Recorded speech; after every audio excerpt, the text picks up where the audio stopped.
Good morning, class. Welcome to the English class. So in the previous class, we learned the story of Vikram and Betal. Today, in this class, we will see the exercises from the chapter. So all of you please take your English workbook and turn to page number 26. I hope you have already gone through the story once again. Let's look at the exercise. The first set of questions is about writing the given statement is true or false. Let me read the question to you. Write T for true and F for false. The first statement, the king whose kingdom was attacked was called Vikram. Is that true or false? No, it's false. The king whose kingdom was attacked was called Chandrakant. So you can write F there, F for false. The second question, the guard warned the king about an attack on the fort. Is it true or false? Yes, it is true. The royal guard had warned the king about a forthcoming attack. So we can write T there, T for true. Third question, the king promoted the guard for his great service. Is that true or false? It's false. The king fired the guard from his duty of royal guard. So you can write F there, F for false. Question 4, everyone accepted the king's decision. Yes, it is true. Just write T there, T for true. Now question 5, Betal flew back to the tamarind tree. Is that true or false? It is true. So you can write T there. Now the next set of exercise is about answering the given questions. Answer these questions. The first question is, how did the guard know of the attack? You may note down the answer of these questions in your notebook. First, you write down the date, write the name of the chapter, then write the question with the proper question number. Then you can note down the answers to these questions. So let's see the answer to this question. The guard knew of the attack because he could see things that were going to happen in his dreams. One night, while he was doing his duty, he fell asleep and had a dream about the enemy's army attacking the fort. Hope that is clear to you. Now, the second question. What happened when the enemy attacked? When the enemy attacked, Chandrakant was able to fight them back. This was because the guard had warned him beforehand. Now, question number 3. How did the king reward the guard? How did the king reward him? The king rewarded the guard by giving him 1000 gold coins. Now, the next question. Question number 4. How was the guard punished and why? The guard was fired from his post of a royal guard. He was punished because he said he was dreaming at the time of his duty. The king realized that he was sleeping instead of guarding the gates, so he punished him. Now, the fifth question. Do you think the king was right in dismissing the guard? Give reasons. So this one you can answer based on your feeling about this situation. If you think it was right of the king, you can answer the question like, yes, the king was right in dismissing the guard as he should not have been sleeping while on duty. And if you think it was not right of the king to fire the guard from his duty, you can answer it like, no, he was not right in dismissing the guard as it was only because of the warning given by him that he was able to defeat his enemy. So the king could have forgiven the guard with a warning. So I hope these questions and answers are clear to you. Now, the next section of exercise is vocabulary and it's about adjective, noun, collocations. So before doing that exercise, let's see what are collocations once again. So when you combine two words and use it as a set phrase, we call that a collocation. Like in this example, tall building. Here, tall is an adjective and it is used in combination with the noun building. And here, white car. The adjective white is used in combination with the noun car. So when you combine an adjective and a noun as a set phrase, it's called an adjective noun collocation. Clear? Now let's move on to the exercise. Vocabulary. Write suitable nouns to go with these adjectives. See, you can You can see a set of 6 questions here. Adjectives are given here. You have to write a suitable noun that matches these adjectives here so that these will become adjective noun collocations. You can do this as an activity now. Please pause the video, finish this exercise and come back. Hope you are done with that. Now let's see. These are my suggestions for the questions given here. You can write your own words here, your own nouns for these adjectives. So let me share my suggestions for this. The first question was the adjective great, and I have written great man. The second one, fine, fine musician. Third one, strong, strong coffee. Fourth one, soft pillow. Fifth one, bitter chocolate. Sixth one, light weight. So these are just a few suggestions. You can write your own nouns along with these adjectives to form suitable adjective noun collocations.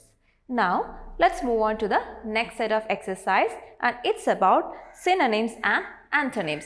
And what are synonyms? Synonyms are words or phrases that mean the same or almost the same as that of the given word or the phrase.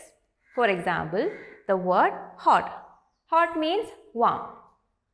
The word pretty. Pretty means beautiful. So such words are called synonyms. And what about antonyms? Antonyms are words or phrases that mean the opposite of the given word or phrase. Like when you say hot, what is the opposite? It's cold. Big, small. These are a few examples of antonyms. So with this in mind, let's do the next exercise. So section B, in each set, take 2 words that are closest in meaning to the highlighted word. Here you can see a set of 5 questions, and in each set a word is given highlighted, and along with that word you are given 3 options. You have to tick the options which are synonyms to the given word. For example, the first word joy. Joy is given highlighted here, and you are given 3 choices: happiness, delight and sadness. And which are the synonyms for joy from among these options? They are happiness and delight. So similarly, you can find out the synonyms for each of the words given here. You can do this as an activity now. Please pause the video, finish this exercise and come back. Hope you are done with that question. Now let's see which are the synonyms for each of these words from among the options. So the first one we have already discussed, joy. The synonyms from the options are happiness and delight. The second word, display. The options are show, speak and exhibit. The synonyms are show and exhibit. Now the third one, skill. The options given here are ability, mastery and play. The synonyms are ability and mastery. The next question, occasion. The options given here are event, incident and time. The synonyms are event and incident. Now the last question, activities. The options given are deeds, sleep and projects. The synonyms of activities from these options are deeds and projects. Hope you got all the answers correct. Now let's move on to the next section of exercise in page number 28. So section C, tick the correct antonym for each highlighted word. So here you are given 4 questions. A word is given highlighted and 3 choices are given. You have to tick the antonyms from among these choices, the antonym for the given highlighted word. So this one also you can do as an activity now. Please pause the video, finish the activity and come back. Hope you are done with that. Now let's discuss the questions. Now the first one, approximately. The choices given are exactly, strange and roughly. Approximately means roughly. So the antonym or the word opposite in meaning to the given word here is exactly. Now the second one, alive. The options given are active, dead and lively. Alive means lively or active. So the opposite or the antonym of alive from these options is dead. Now the third question, ancient. Here the choices are early, modern and old. Ancient means an early or old something. So from among these options, the antonym for ancient is modern. Now the last one, artificial. And the options here are fake, false and natural. Artificial means something that is not natural. So from the options, the antonym for artificial is natural, which means the opposite of artificial. So I hope you got these answers correct as well. Now the next section of exercise is the grammar section, and here we have to learn about the present and past continuous tenses. So the present continuous tense. When do we use the present continuous tense? The present continuous tense is used to show an ongoing action that is happening right now. It is happening at the moment and it is ongoing. Like when you say, I am standing. It's happening right now. It hasn't finished yet. And for another example, are you watching TV? Someone is asking a question. Someone is asking, are you watching TV at the moment? So these are examples of present continuous tense, and it is also used in the case when we want to show something that will happen in the near future. It hasn't happened yet, but it will happen very soon. Like when you say, I am meeting my friends after work. I haven't met them yet, but I will meet them very soon. Is he coming tomorrow? He hasn't come yet, but we are asking, is he coming tomorrow? It's something that is going to happen very soon. So these sentences are examples of the present continuous tense. So in general, we can say the format for a present continuous tense, a sentence in present continuous tense is the subject plus am or is or are plus the ing form of the verb plus the object. Now, the past continuous tense. This tense, the past continuous tense, is used to show an ongoing past action that was happening at a specific moment of interruption. Or it is also used to show two actions that were happening at the same time. Like when you say, were you studying when she called? Someone is asking, were you studying? And someone called at the same moment. So that was the moment of interruption. Were you studying when she called, which was the moment of interruption.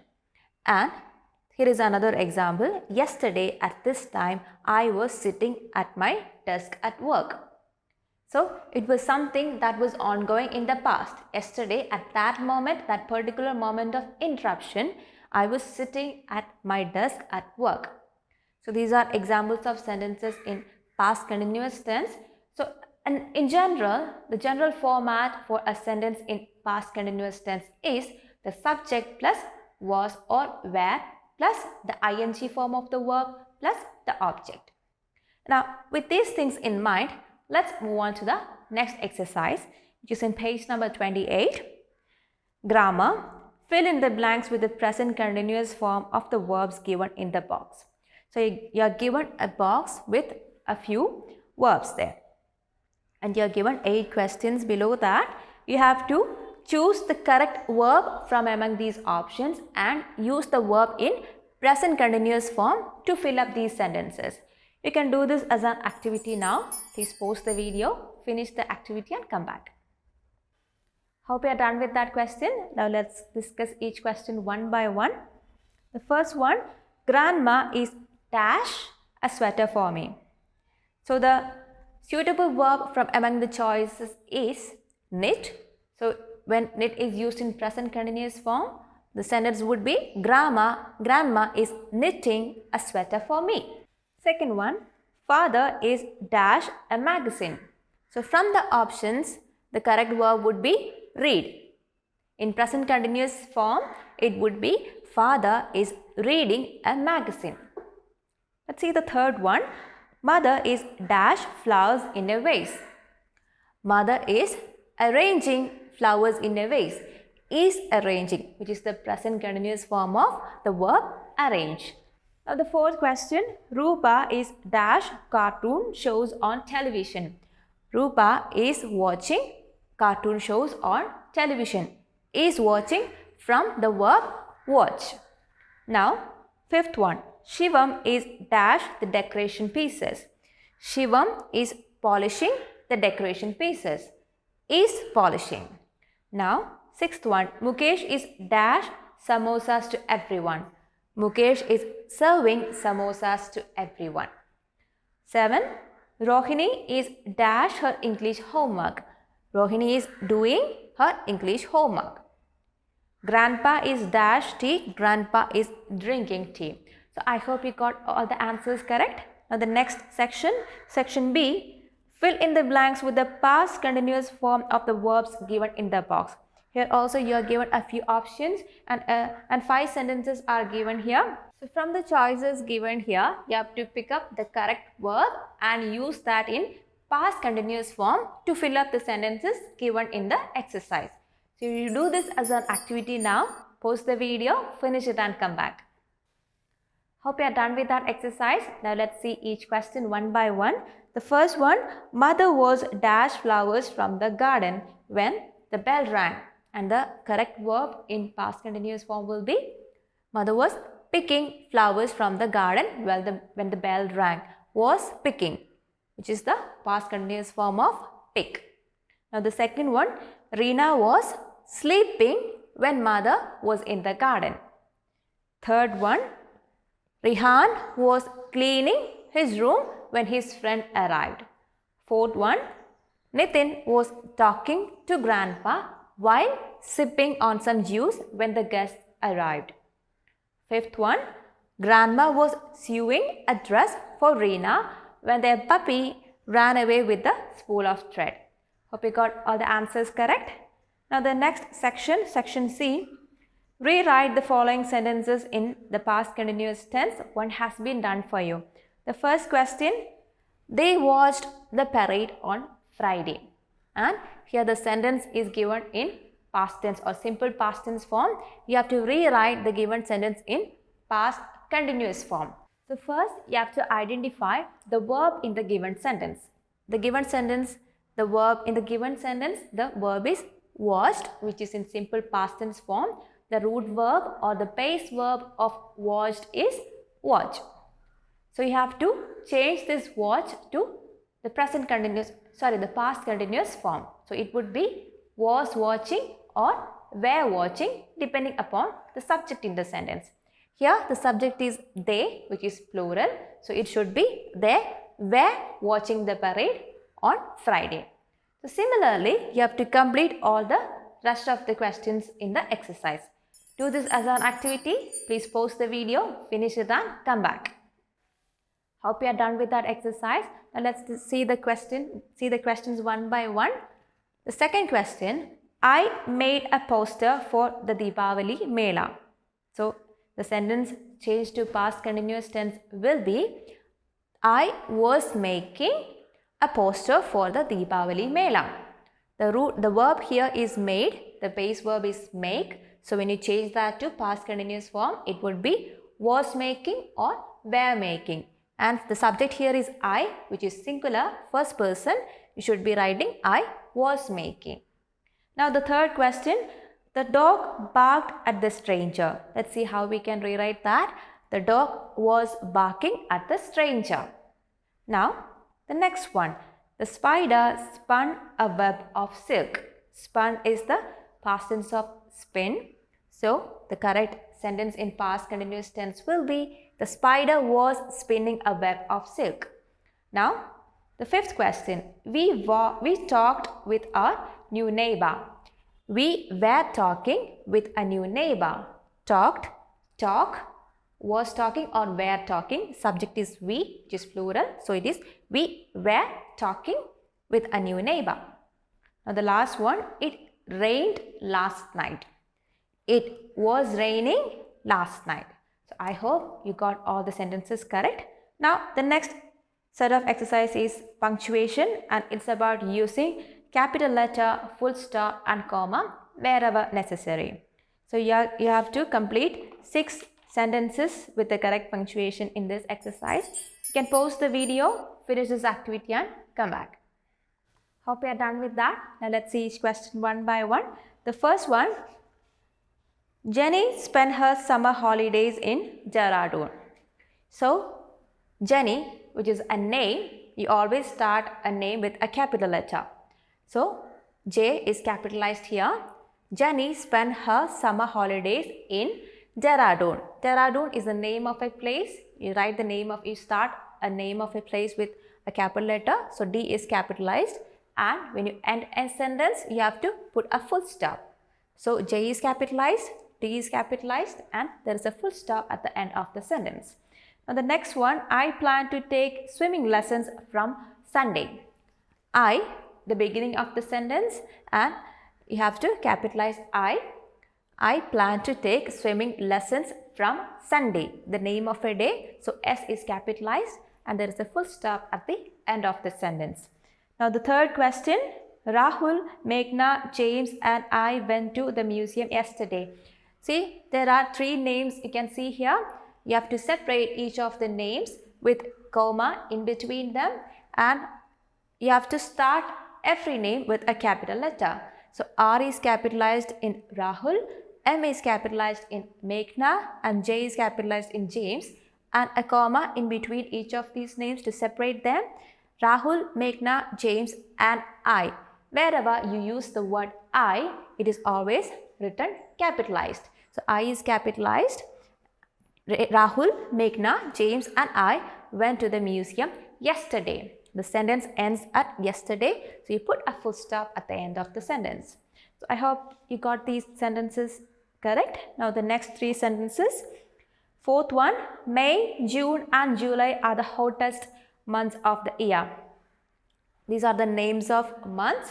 So you always start a name with a capital letter, and when you are talking about 2 or more names, you have to insert comma in between them to separate them. So M is capitalized in May, you put a comma. J is capitalized in June and July. J is capitalized in July as well. So it's May, June and July are the hottest months of the year. A full stop at the end of the sentence. Now the 5th one, Bozo is my pet dog. He loves chewing on slippers. So this is a combination of 2 sentences. So you have to separate the 2 sentences. And Bozo is the name of a pet dog. So you always start a name with capital letter. So you write B capitalized. Bozo is my pet dog. That's one sentence. End that sentence with a full stop. The next sentence begins with he. So when you begin a sentence, capitalize the first letter. So H is capitalized here. He loves chewing on slippers. Put a full stop at the end of the sentence. Now question 6. He told me that the Salarjung Museum opens at 10 in the morning. He, the sentence begins. So H is capitalized. He told me that the Salarjung Museum, which is the name of a museum. So S should be capitalized, J should be capitalized and M should be capitalized. He told me that the Salarjung Museum opens at 10 in the morning. Sentence ends after morning. So put a full stop after the word morning. Hope you got all these correct. Now the next section of exercise is writing. So this one you can do as a homework, as an activity for the day. It's about writing an eyewitness account. And who is an eyewitness? Someone who is present at the scene of an incident is called an eyewitness.